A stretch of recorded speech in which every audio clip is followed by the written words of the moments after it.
لا الہ الا اللہ لا الہ. میں نے وہ میرا کلپ میں سن رہا تھا چینگم چبانا, اس میں نے دیکھا کہ وہ میں نے بتایا چینگم کے, اس میں نے بڑی دلیل سے بات کی, اور وہ دلیل ڈاکٹروں ہی کی ہے. آپ کہیں گے خود جب دلیل سے بات کرو تو ٹھیک ہے ڈاکٹر بن جاؤ, اور حالانکہ میرے پاس بھی میڈیکل سائنس کا سرٹیفکیٹ نہیں ہے, تو ڈاکٹروں سے ہی تو سنا ہے ہم نے کہ جب آپ چباتے ہیں تو تیزاب خارج ہونا کیا ہوتا ہے, شروع ہوتا ہے. نہیں یقین آئے تو چبا کے دیکھ لو, شروع ہو جائے گا. ٹھیک ہے نا. اب اس پہ ایک ڈاکٹر نے تو میری تائید کی, انہوں نے کہا 100% درست ہے کہ چینگم کھانے سے پیٹ خراب ہوتا ہے, بیڑا غرق ہو جاتا ہے. ایک نے 10 فائدے چینگم کے بتا دیے نیچے. بولا یہ مولوی پھینک رہا ہے چینگم سے, یہ جو آپ کے مسوڑے ان کی ایکسرسائز ہوتی ہے, ویٹ کم ہوتا ہے, یہ ہوتا ہے فلاں. تو ایک بات یاد رکھو, میں آپ کو ایک جنرل اصول بیان کر رہا ہوں.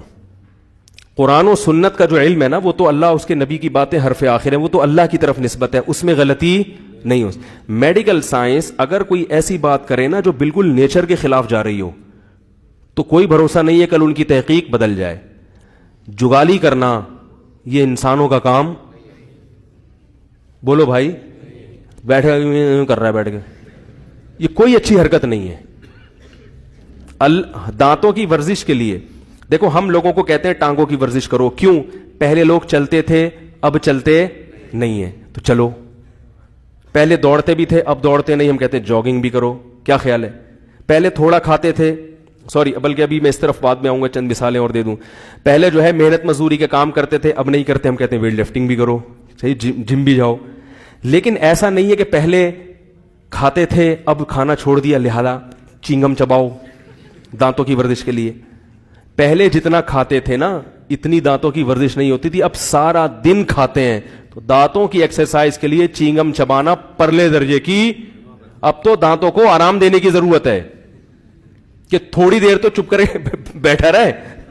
صبح پراٹھے تھوڑے تو نے چبائے ہیں, پھر دوپہر چبایا, پھر شام کو پیزا کھایا, یہ کھایا وہ کھایا, پھر چینگم چبا رہا ہے.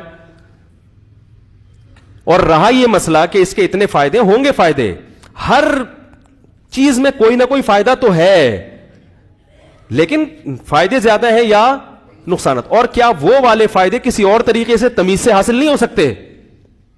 ویٹ اگر چینگم کھانے سے کم ہو رہا ہے تو ویٹ کم کرنے کے اور تمیز والے طریقے بھی تو موجود ہیں. کیا خیال ہے بھائی؟ ان کو اختیار کرو, کیونکہ یہ ایک پروسیس ہے. جب آپ چباتے ہیں نا تو قدرت نے چونکہ چینگم انسان کے لیے پیدا کی نہیں ہے, انسان جب سے دنیا میں آیا تو قدرت نے جو اس کے اندر سسٹم لگایا ہے وہ سسٹم یہ ہے کہ اس کو پہلے خوشبو سے بھوک لگے گی, اس سے ایک ایسڈ خارج ہونا شروع ہوگا, وہ تیار ہو جائے گا ہضم کرنے کے لیے, پھر یہ نوالے کو منہ میں لے کے جائے گا. آدم علیہ السلام کے زمانے سے یہی سسٹم چل رہا ہے اب تک. پھر یہ گھمائے گا تو اب میدا تیار ہوگا, اب یہ چیز کیا کرے گا, نگلے گا. تو پھر وہ اسی حساب سے, اب آپ نے نگلی نہیں نکال دی, پھینک دی, تو میدا یہ چیزیں نہیں مانے گا, وہ پتہ نہیں کیا ہو رہا ہے میرے ساتھ. سمجھ میں آ رہی ہے بات؟ آپ کا میدا اس چیز کو ایکسپٹ نہیں کرے گا, تو نتیجہ کوئی ایسی بیماری ہو رہی ہوگی جو ممکن ہے ڈاکٹر کی تحقیق میں نہیں آئی ہو. ہر میڈیکل سائنس نے کوئی اتنی ترقی نہیں کی ہے کہ ہر چیز کو, ڈاکٹر خود کہتے ہیں بھائی ترقی روز بروز ہو رہی ہے.